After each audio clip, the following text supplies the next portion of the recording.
The moment I walked into that ballroom, I heard her say it. Sloane Whitmore, my brother's perfect fiancée, leaning toward her bridesmaids with a glass of champagne in her manicured hand. Her whisper was loud enough to carry across the room, and I know she meant it that way. "Oh, great, the stinky country girl is here." Her friends giggled like a pack of hyenas in designer dresses. Sloane didn't even bother to look at me when she said it. I was that insignificant to her.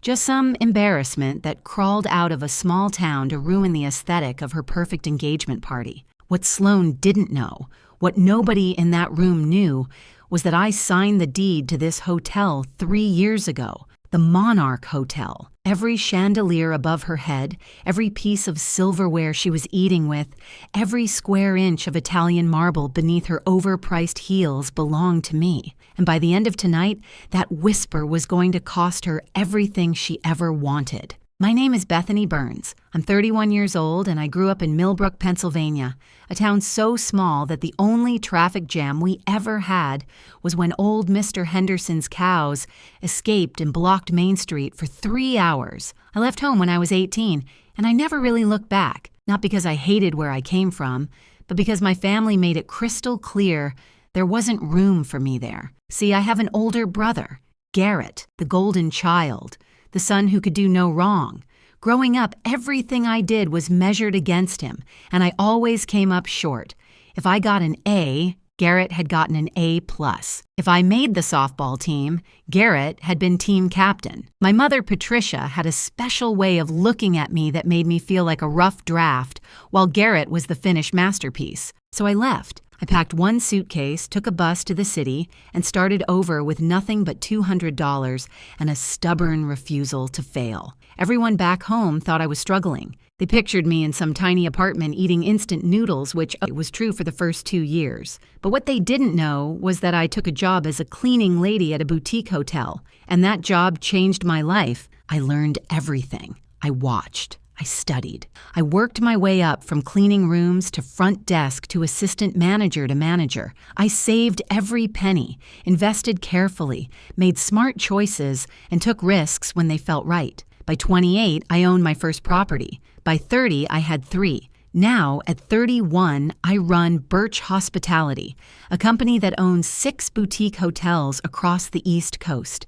The Monarch is my flagship, my pride and joy. But here's the thing about building something from nothing. You learn to stay quiet. You learn that people underestimate you, and sometimes that's the most powerful weapon you have. So I never told my family. They never asked anyway. To them, I was still the struggling little sister who couldn't measure up to Garrett and his middle management job at an insurance company. The irony was so thick you could spread it on toast. Tonight, I received an invitation to Garrett's engagement party. Last minute, of course. Probably my mother's idea, a guilt invitation so she could tell her friends that the whole family was there. I almost didn't come, but something pulled me here. Maybe curiosity. Maybe some small, stubborn hope that things had changed. They hadn't. I stood in the entrance of my own hotel, wearing jeans and my favorite boots, my hair still smelling faintly of the countryside because I'd driven through Millbrook on my way here just to remind myself where I came from. My outfit probably cost more than everything Sloane was wearing combined, but you wouldn't know it by looking. That's the thing about real money. It doesn't need to scream. And honestly, you can take the girl out of the farm, but you can't take the farm out of the girl, though you can definitely take the farm girl's money straight to the bank. I spotted my mother across the room, holding court with some of her friends, probably bragging about Garrett's wonderful fiancé and their wonderful future together. Garrett stood next to Sloane, looking like a man who had won the lottery. He had no idea he was holding a losing ticket. Sloane finally glanced my way, her smile sharp as a paper cut. She didn't recognize me as anything other than an inconvenience, a stain on her perfect evening. That was fine. Let her think I was nobody. Let them all think it. I had learned a long time ago that the best revenge isn't loud. It's patient. It's quiet. It's watching people dig their own graves while they're too busy looking down on you to notice the shovel in their hands. So I smiled back at Sloane, walked to the bar, and ordered a drink. My staff knew not to acknowledge me. Wesley Crane, my general manager, caught my eye from across the room and gave me a subtle nod. Everything was running smoothly, Everything was perfect. For now, because in about 3 hours, Sloane Whitmore was going to learn a very important lesson. Never underestimate the country girl, especially when she owns the ground you're standing on. Before we continue, if you're enjoying this story, please hit that subscribe button and tell me in the comments where you're watching from and what time it is there. I see every single comment, and it means the world to me. Thank you so much for your support. Now back to the story. The engagement party was exactly what you'd expect from someone like Sloane. Extravagant, over the top, designed to impress people who were already impressed with themselves. There were ice sculptures shaped like swans, a champagne fountain that seemed excessive even by champagne fountain standards, and enough flowers to make a botanical garden jealous. My hotel staff had done an amazing job, which made me proud, even though I wanted to roll my eyes at every design choice Sloane had made. I took my drink and found a quiet corner to observe. That's when my mother found me. Patricia Burns approached like a woman who had smelled something unpleasant and was trying to locate the source. She looked me up and down, her eyes stopping at my boots with visible disapproval. She said it was nice that I could make it, her tone suggesting it was anything but nice. Then she asked why I couldn't have worn something more appropriate, mentioning that Sloane's family was very refined. She stressed the word refined like it was a vocabulary word I should study. I told her I came straight from work and didn't have time to change, which was true. I just didn't mention that work meant running a multi-million-dollar hotel company. My mother sighed the way she always sighed at me, like I was a constant disappointment she had learned to tolerate. She told me to at least try to make a good impression on the Whitmores, then disappeared back into the crowd to continue her social obligations. And there it was. 20 seconds of conversation, and I already felt like I was 12 years old again, failing to meet some invisible standard I was never told about. I spotted Sloane across the room, air kissing her way through a group of guests. The woman had kissed more cheeks tonight than a politician at a county fair. Every gesture was calculated, every smile measured for maximum effect. Her parents, Franklin and Delilah Whitmore, stood nearby like proud peacocks watching their prized peahen work the room. Franklin was a large man with a red face, and the kind of confidence that comes from either genuine success or excellent acting. Delilah was thin, polished, dripping with jewelry that caught the light every time she moved. They looked wealthy. They acted wealthy. But something about them felt off, like a beautiful painting hung slightly crooked. I couldn't put my finger on it yet, but I would. Garrett finally noticed me and made his way over. My big brother, 3 years older, still looking at me like I was his annoying little sister who followed him around when we were kids. He said he was glad I could come, though his tone said he hadn't noticed whether I was there or not. He asked if I'd met Sloane yet and said she was amazing. I told him I'd seen her. I kept my opinions to myself. Garrett nodded, already looking past me to see who else he needed to greet. Some things never change. Then he said something that made my stomach tighten. He mentioned that Mom had given Sloane Grandma's necklace as an engagement gift. He said wasn't that generous of her and that Sloane absolutely loved it. I felt the air leave my lungs. Grandma's necklace. The antique pendant our grandmother had promised to me, specifically before she died. She had held my hand and told me it was for me because I was her dreamer, her fighter, the one who would make something of herself. My mother knew this. She had been in the room when Grandma said it, and she gave it to Sloane anyway. I looked across the room and saw it. There it was, hanging around Sloane's neck like it belonged there. My grandmother's necklace, my inheritance, my memory, sparkling under the chandelier lights while Sloane laughed at something someone said. The DJ cranked up the music so loud I could feel my fillings vibrate. If I wanted my teeth rattled, I would have just gone to the dentist. At least there I'd get a free toothbrush out of the experience. I excused myself from Garrett and made my way to the restroom, needing a moment to breathe. That's when I passed Franklin Whitmore in the hallway, his phone pressed to his ear, his face tight with stress. He didn't see me. He was too focused on his conversation. I heard him say they needed this wedding to happen, that the Burns family had money enough to cover their situation. He paused, listening to whoever was on the other end. Then he said they just needed to get through the ceremony, and after that, everything would work out. He hung up and walked back toward the party, his salesman smile sliding back into place like a mask. I stood frozen in that hallway, my grandmother's necklace forgotten for the moment, replaced by something much more urgent. The Burns family had money. What money? My parents had a nice house, sure, but I knew for a fact there was a second mortgage on it because I had been secretly paying it off for the past 4 years. Garrett worked a decent job. Nothing spectacular. There was no family fortune.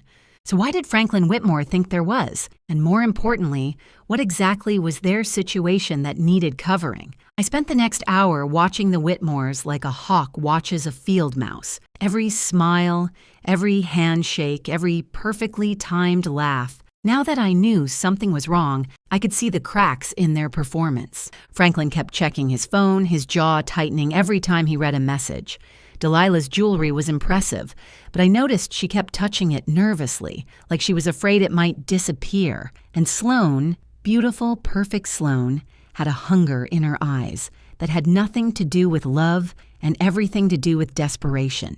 I started piecing things together. The Whitmores thought my family had money. But why? Then it hit me. For the past 4 years, I had been sending money to my parents anonymously through my company, Birch Hospitality. Every month, a payment would arrive to cover the mortgage, the utility bills, the medical expenses when my father had his knee surgery. I never put my name on it. I didn't want their gratitude or their questions. I just wanted to help from a distance. But my parents didn't know it was me. And apparently, my mother had decided it must be Garrett. Of course she did. In her mind, her golden child was secretly taking care of them, being the responsible, successful son she always knew he was. I could practically hear her bragging to her friends about how generous Garrett was, how he always looked after his family, the money I sent, the sacrifices I made, and Garrett got the credit. The irony was so thick it could have walked into the party and ordered its own drink. So the Whitmores did their research. They saw a nice house with no visible mortgage payments. They heard Patricia bragging about her son's investments. They saw a family that appeared to have hidden wealth. And they targeted Garrett like sharks smelling blood in the water. But here's the problem with their plan. The money wasn't Garrett's. There was no family fortune. The Whitmores were chasing a mirage. And when they found out the truth, my family would be left with nothing but the fallout. Unless someone stopped it. I found Wesley Crane near the service entrance, clipboard in hand, overseeing the catering staff. He looked up when I approached, his professional mask slipping into genuine warmth when he saw it was me. He quietly asked if everything was all right, calling me Ms. Burns before I shot him a look. He corrected himself and just called me Bethany. I told him I needed a favor. I needed background information on the Whitmore family. Anything he could find. Business records, news articles, whatever was out there. Wesley didn't ask why. That's what I appreciated about him. He simply nodded and said he'd see what he could dig up. He disappeared with his phone already in hand. I went back to the party trying to act normal, which was getting harder by the minute. That's when Sloane found me. She appeared beside me like a designer-dressed ghost, her smile so sweet it could give you cavities. She suggested we should chat, just the two of us to get to know each other. She put her hand on my arm like we were old friends. I let her guide me toward a quiet corner near the restrooms. The moment we were out of earshot of the other guests, her smile vanished like it had never existed. She told me she knew about me. She said she knew I sent money home every month, playing the good daughter from a distance. But here's what confused her, she said. Why would someone who could barely afford their own apartment send money to family that didn't even like them? I felt my jaw tighten but kept my expression neutral. She continued. Unless, she said, I was trying to buy their love, trying to prove I was worth something. Pathetic, really, she told me. She leaned closer and said I should know that Garrett told her everything, how I was always jealous of him, how I couldn't handle not being the favorite, how the family only tolerated me out of pity. She smiled again, but this time it was sharp and cruel. She said she was going to marry Garrett, become part of this family, and honestly, she thought it would be better for everyone if I just stayed away. She said nobody would miss me. She called me dead weight, then patted my arm like she was comforting a child and walked away. I stood there for a moment, processing what had just happened. Sloane thought I was broke. She thought the money came from Garrett. She had no idea who I actually was. It was like watching someone brag about how amazing their rental car is to the person who owns the entire dealership. Honestly, if arrogance burned calories, Sloane Whitmore would be invisible. Wesley appeared at my elbow, startling me from my thoughts. He handed me a folder and told me I needed to see this. His face was pale, his usual composure shaken. He said the Whitmores weren't just in debt. They were being investigated for fraud. I opened the folder right there in the hallway, scanning the documents inside. Financial records, court filings, news articles. The more I read, the colder I felt. The Whitmores weren't who they claimed to be. Their real estate empire was a house of cards built on lies and other people's money.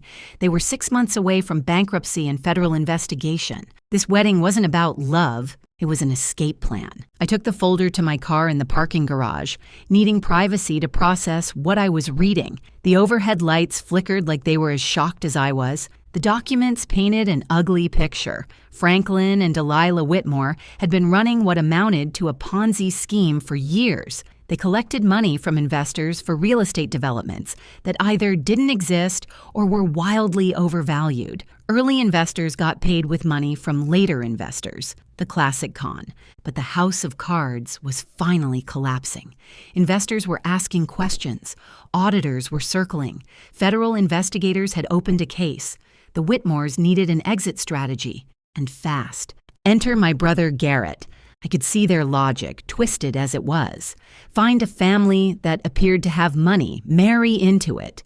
Use the connection to shore up their crumbling reputation, or at minimum, have somewhere to hide when everything fell apart. They probably planned to drain whatever assets my family had before disappearing to start the con somewhere else. What they didn't realize was that my family had nothing. The house was mortgaged.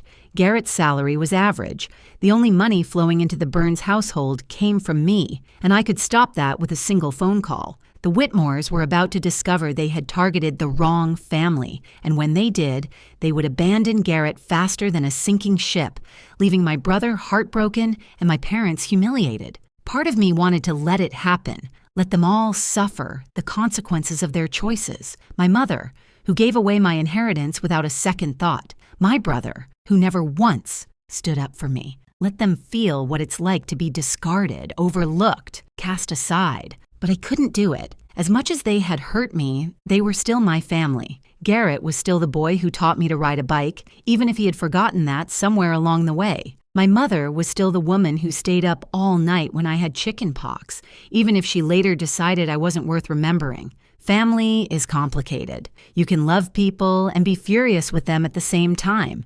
You can want to protect them even when they don't deserve it. So I made a decision. I was going to expose the Whitmores. I was going to save my family from a disaster they didn't even know was coming. And I was going to do it my way. I called my lawyer first. Rebecca Thornton answered on the second ring, despite it being 8 o'clock at night, which is why I paid her what I did. I gave her a summary of the situation and asked how quickly she could verify the information in the folder. She said she'd have confirmation within the hour. Next, I called Naomi Delaney, a forensic accountant I had worked with on a complicated acquisition 2 years ago. Naomi was a wizard with financial records, the kind of person who could look at a spreadsheet and tell you what someone had for breakfast. I sent her photos of the key documents and asked her to dig deeper. If you're enjoying this story so far, please take just 1 second to drop a like and leave a comment. It really helps me keep creating these stories for you, and I genuinely appreciate every single one of you. Thank you from the bottom of my heart. Now, let's get back to Bethany. Naomi called back in 40 minutes. Her voice was tight with the excitement of someone who had found something big. She told me I was right. They were running a Ponzi scheme. Textbook stuff. But here's the interesting part, she said. She had looked up the Whitmore name in other states and found something in Arizona from 3 years ago. Same pattern, same scheme, different names. She said the bride's real name wasn't Sloane. She asked if I was ready for this. I told her I was ready. Naomi told me the bride's real name was Sandra Weems. She said the parents weren't even her real parents. They were partners in a long-running con, and they had been doing this for at least a decade. Different identities, different targets, same game. I sat in my car, the folder in my lap, and started laughing. I couldn't help it. These people had more identities than a Hollywood actress has ex-husbands. Sandra, Sloane, probably planning to be Stephanie next year. My phone buzzed with a text from Garrett. I looked at it for a long moment before opening it. He wanted to know if we could talk. He said something about Sloane felt wrong. I checked the time. 5 minutes until 9 when Franklin Whitmore was scheduled to make his big "Welcome to the family" toast. Too little, too late, big brother. You should have trusted that feeling an hour ago. You should have trusted me years ago. But better late than never. At least he was starting to see through the mask. I got out of the car and walked back toward the hotel. The Arizona night air was warm, and somewhere inside, a con artist in a white dress was about to have the worst night of her life. Time to crash an engagement party. I walked back into the Monarch Hotel with a different energy than when I'd left. Before, I was the invisible sister, the country girl everyone looked down on. Now, I was a woman with a plan. Wesley met me near the service entrance, his expression a mixture of concern and curiosity. He said he had been watching the Whitmores all evening, and that something was definitely off with them. He mentioned that Franklin had made 4 phone calls in the past hour, each one leaving him more agitated than the last. I told Wesley I needed the AV system ready. I said that during Franklin's toast at 9, we were going to give the guests a presentation they would never forget. Wesley didn't even blink. He asked what kind of presentation we were talking about. I handed him a USB drive. On it were scanned copies of the most damaging documents from the folder, plus everything Naomi had sent me. Court records from Arizona, financial statements showing the fraud, photos of Sloane from 3 years ago under her real name, Sandra Weems, a paper trail of lies stretching back a decade. I told him when Franklin started his toast, I wanted it all on the screens. Every document, every photo, every piece of evidence. Wesley took the drive with a slight smile. He said he always knew working for me would be interesting, but this was something else entirely. Then he disappeared toward the control room. My phone buzzed. Rebecca, my lawyer, confirming everything Naomi had found. The Whitmores were indeed under federal investigation. More importantly, she had made a call to the lead investigator, a woman named Agent Carla Reeves, who had been trying to locate the Whitmores for months. They kept moving, changing names, staying one step ahead, until tonight. Rebecca told me Agent Reeves was already on her way with a team. They would be outside the hotel by 9:15, ready to move in once the evidence was public. Everything was falling into place. The trap was set. Now I just needed to wait. I found a spot near the back of the ballroom where I could see everything without being noticed. Sloane was working the room again, that fake smile plastered on her face like it was painted there. Garrett stood beside her, playing the dutiful fiancé, completely unaware that his entire future was about to implode. My mother was near the front, chatting with Delilah Whitmore like they were old friends. 2 women who had nothing in common except their ability to make me feel worthless. Soon, one of them would realize she had been played.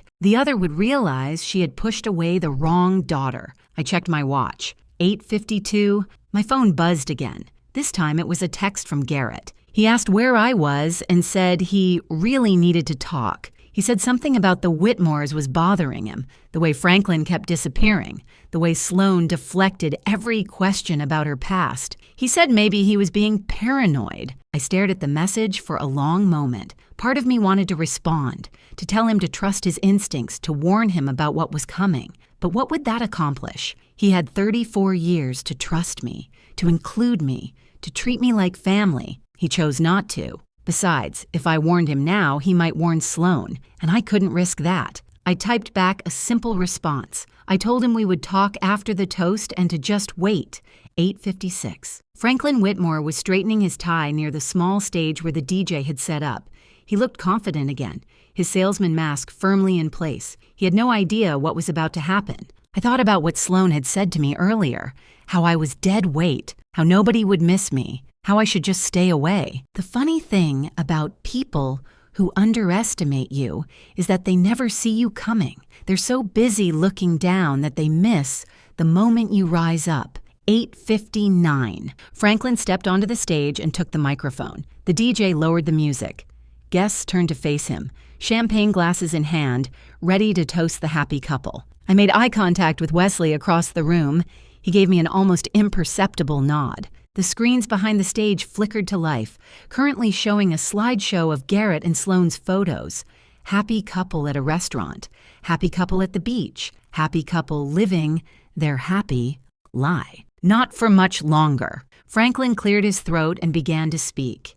He said good evening, everyone, and thanked them all for being there to celebrate this beautiful union. He said when his daughter first brought Garrett home, he knew immediately that this young man was special. I almost laughed. His daughter. The daughter who wasn't his daughter. The daughter whose real name he probably had to remind himself of every morning. Franklin continued, talking about family, about legacy, about how honored the Whitmores were to join the Burns family. He talked about bright futures and grandchildren and building something lasting together. Every word was a lie, and every lie was about to be exposed. Franklin raised his glass. He said to the happy couple, to love, to family, to forever. I pulled out my phone and sent Wesley a single word, now. The screens flickered. For a moment, everyone probably thought it was a technical glitch. The happy photos of Garrett and Sloane disappeared, replaced by something else entirely. A document, official looking, stamped with court seals and legal terminology. Franklin's smile froze on his face. The document was a court filing from Arizona, dated 3 years ago. A fraud investigation. And there, listed as a person of interest, was a name nobody in this room had heard before. Sandra Weems. A murmur rippled through the crowd. People squinted at the screens, trying to understand what they were seeing. Franklin fumbled with the microphone, his face going from red to pale in seconds. He said there must be some mistake and called it a technical error. He turned toward the AV booth and shouted for someone to fix it, but the screens kept changing. Another document appeared. Financial records showing investor money being funneled into shell companies. Then another. News articles about a real estate scheme in Phoenix that had cost dozens of families their life savings. Then photos. A younger Sandra Weems, different hair color, same cold eyes, standing next to Franklin and Delilah at some charity event under completely different names. Sloane stood frozen in the middle of the dance floor, her champagne glass trembling in her hand. For the first time all night, her mask had slipped completely. She looked terrified. Garrett stared at the screens, then at Sloane, then back at the screens. I could see his mind working, pieces clicking together, the doubt he had felt all evening suddenly making horrible sense. Franklin tried to push through the crowd toward the exit, but 2 of my security staff stepped into his path. Delilah grabbed his arm, whispering frantically, but there was nowhere to go. That's when I stepped forward. I walked through the parting crowd toward the stage, my boots clicking on the marble floor. Every eye in the room turned to me, the country girl, the nobody, the dead weight. Wesley's voice came over the speakers, calm and professional. He said, "Ladies and gentlemen, he would like to introduce the owner of the Monarch Hotel and CEO of Birch Hospitality." He said, "Please welcome Ms. Bethany Burns." The silence that followed was deafening. My mother's face went white. Garrett's jaw actually dropped open. Even Sloane, in the middle of her panic, looked genuinely shocked. I took the microphone from Franklin's limp hand. I said, "Good evening, everyone." I apologized for the interruption, but I thought they might want to know who they were really celebrating tonight. I gestured to the screens behind me. I said Franklin and Delilah Whitmore were not who they claimed to be. Their real estate empire was a fraud. Their wealth was stolen from innocent investors, and their daughter Sloane was actually named Sandra Weems, a con artist who had been running this same scheme for over a decade. Sloane finally found her voice. She screamed that I was lying and called me a jealous, pathetic nobody. She said I was making this up because I couldn't stand to see Garrett happy. I smiled at her. I said, "That's interesting," and I asked if I also made up the federal investigation that had been following them for 2 years. I mentioned the arrest warrants that were issued last month in Arizona and said I was curious how I could have faked the fact that Agent Carla Reeves and her team were currently waiting outside this hotel. As if on cue, the ballroom doors opened. 4 people in suits walked in, badges visible, expressions all business. Sloane's face crumbled. Franklin tried to run.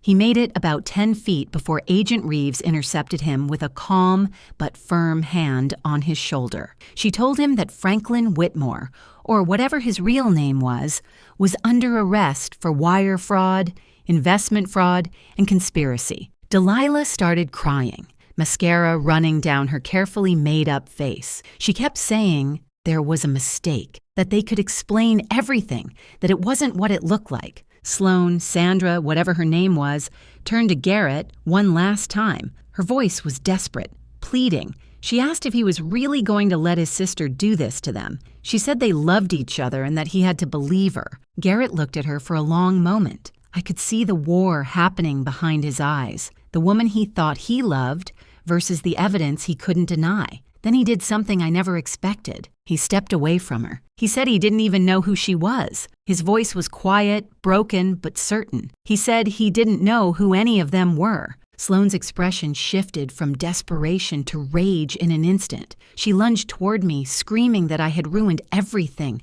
that I was supposed to be nobody, that I was just the stinky country girl. Security caught her before she reached me. I leaned close enough for only her to hear.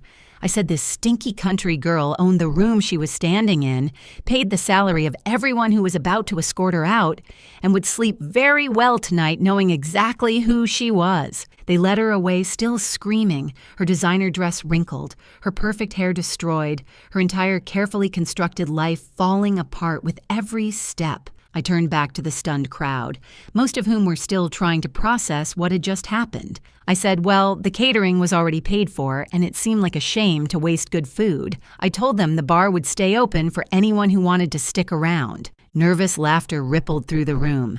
The DJ, bless his heart, started playing something upbeat. The engagement party was over, but the night was just beginning. The next hour felt like something out of a fever dream. The Whitmores, all three of them, were escorted out in handcuffs while the remaining guests watched in stunned silence. Sloane, or Sandra, or whoever she would be in her next life, was still screaming threats as they put her in the back of an unmarked car. Something about lawyers, lawsuits, revenge. Empty words from an empty person. She went from future Mrs. Burns to future prison inmate in under 15 minutes. That had to be some kind of record, even for a professional con artist. Inside the ballroom, the mood had shifted from shock to something else. Curiosity, maybe. Fascination. A few guests were already on their phones, probably sharing what had just happened with everyone they knew. By morning, this story would be all over town. Garrett found me near the bar. He looked like a man who had just woken up from a nightmare only to realize he was still dreaming. His eyes were red, his hands shaky, his entire worldview clearly shattered. He asked how I knew. His voice cracked on the words. He asked how I figured it out. I told him I listened. I said I watched. I paid attention. All the things I had been doing my entire life while everyone else ignored me. He was quiet for a moment. Then he said he was sorry. He said he knew that didn't cover it, that it didn't cover years of treating me like an afterthought, but he was sorry. I studied my brother's face, looking for the catch, the angle. But all I saw was genuine remorse, maybe for the first time ever. I told him sorry was a start. We stood there in silence, two siblings who had spent decades as strangers, finally seeing each other clearly. Then my mother appeared. Patricia Burns looked smaller somehow, like the events of the evening had physically shrunk her. She approached slowly, uncertainly, none of her usual confidence on display. She started to say she didn't know, but I cut her off. I pulled out my phone and showed her the screen. Bank records, transfer receipts, 4 years of payments to her mortgage company, her utility providers, her medical bills, all from Birch Hospitality, all from me. I told her she thought Garrett was supporting them. I said she bragged to everyone about her generous, successful son. I let that hang in the air for a moment before I said it was me. It was always me. My mother stared at the phone, then at me, then back at the phone. Her mouth opened and closed several times, but no words came out. I said I didn't do it for thanks. I said I did it because they were my family, even when they made me feel like I wasn't theirs. But I thought she should know the truth about who was actually there for her. Patricia's eyes filled with tears, not the dramatic, performative tears I had seen her use at family events, real ones, the kind that came from somewhere deep. She whispered my name, Bethany, like she was saying it for the first time. Before I could respond, there was a commotion near the dance floor. I turned to see Sloane's grandmother's necklace, my grandmother's necklace, lying on the ground where Sloane had thrown it during her meltdown. Garrett walked over and picked it up carefully, like it might break. He looked at it for a long moment, then walked back to me. He said this was always supposed to be mine. His voice was thick with emotion. He said he didn't know Mom gave it away, and he was sorry. He placed the necklace in my hand. The weight of it felt right, like something that had been missing for years was finally back where it belonged. My mother watched the exchange with tears streaming down her face. She said she had been so wrong about everything. I didn't disagree with her, but I didn't pile on either. There would be time for difficult conversations later. Right now, I was just tired. A guest wandered over and asked if the party was still happening, looking confused but hopeful. I looked around the room. The ice sculptures were melting. The champagne fountain was still flowing. Half the guests had left, but the other half seemed determined to get their money's worth from the open bar. I shrugged and signaled the DJ to keep playing. Might as well. The night had already been weird enough. What was a little dancing going to hurt? 3 weeks later, I sat in my office at the Monarch Hotel, looking out at the city skyline. The morning sun was streaming through the windows, and for the first time in years, I felt at peace. The Whitmores were finished. Federal prosecutors had enough evidence to charge them with multiple counts of fraud, money laundering, and conspiracy. Sandra Weems, the woman who had called me a stinky country girl, was in custody, awaiting trial. Her bail had been set high enough that even her fake wealthy parents couldn't afford it. Turns out, when you spend decades stealing from people, you don't have many friends willing to help when things go wrong. The story made local news for about a week. Hotel mogul exposes con artists at family engagement party. One headline even called me the stinky country girl who owned the room. I had that one framed. It hangs in my office now, right where I can see it every morning. Garrett came to visit me at the hotel yesterday. It was the first time he had seen my office, my staff, the life I had built without anyone's help. He walked around touching things like he couldn't quite believe they were real. He said he had spent years thinking he knew who I was. He said he was wrong about everything. I told him we both had a lot of years to make up for. I said, maybe we should start now. We went to lunch, a real lunch, not a family obligation where we made small talk and avoided anything meaningful. We actually talked about our childhood, about our parents, about all the things we never said to each other. It wasn't perfect and it wasn't easy, but it was honest. That was more than we'd ever had before. My mother started therapy last week. She called to tell me, her voice small and uncertain, so different from the woman who used to make me feel like a constant disappointment. She said she wanted to understand why she had treated me the way she did. She said she wanted to be better. I told her I appreciated that. I said we could take things slow. And we would. Rebuilding trust takes time, but at least we were finally building something instead of watching it crumble. This morning, I was hosting a business breakfast in the hotel restaurant. Investors, partners, people who wanted to discuss expansion opportunities, normal stuff for a normal day. A young woman walked in looking nervous. She was wearing simple clothes, her hair pulled back in a practical ponytail, her eyes wide as she took in the elegant surroundings, clearly out of her element. One of my investors, a man named Gerald who had too much money and not enough manners, made a comment loud enough for everyone to hear. He asked who let her in and said this was a private event. I stood up from the table. I walked over to the young woman and extended my hand. I said her name warmly, calling her Nicole, and said I was so glad she could make it. I said everyone. I wanted them to meet Nicole Patterson, this year's recipient of the Birch Hospitality Scholarship. I told them she grew up in a small town in Ohio, worked 2 jobs to put herself through community college, and was about to start at Cornell's hotel management program in the fall. The room went quiet. Gerald suddenly found his coffee very interesting. I led Nicole to a seat at my table, the same table as the investors, the same table as the people who thought they were better than her because of their money and their connections. She whispered a thank you to me, looking overwhelmed. I told her not to thank me yet. I said the real work was just starting, but I told her if she ever felt like she didn't belong somewhere, to remember that the people who built the most beautiful things usually started with nothing but stubbornness and dreams. She smiled at that. After the breakfast, I stood in the lobby of my hotel watching guests come and go. Business people, tourists, families, all of them walking on floors I owned, sleeping in beds I paid for, completely unaware of the woman who made it all possible. And that was fine. I didn't need them to know. People will always try to make you feel small for where you came from. Let them. While they're busy looking down on you, they won't see you rising up. I learned that lesson a long time ago, back in a small town where I was never good enough, never pretty enough, never enough of anything. I carried it with me through years of struggle and doubt, and people telling me I would never amount to anything. And now, here I was, standing in my hotel, surrounded by everything I built, the stinky country girl. She smelled success coming from a mile away,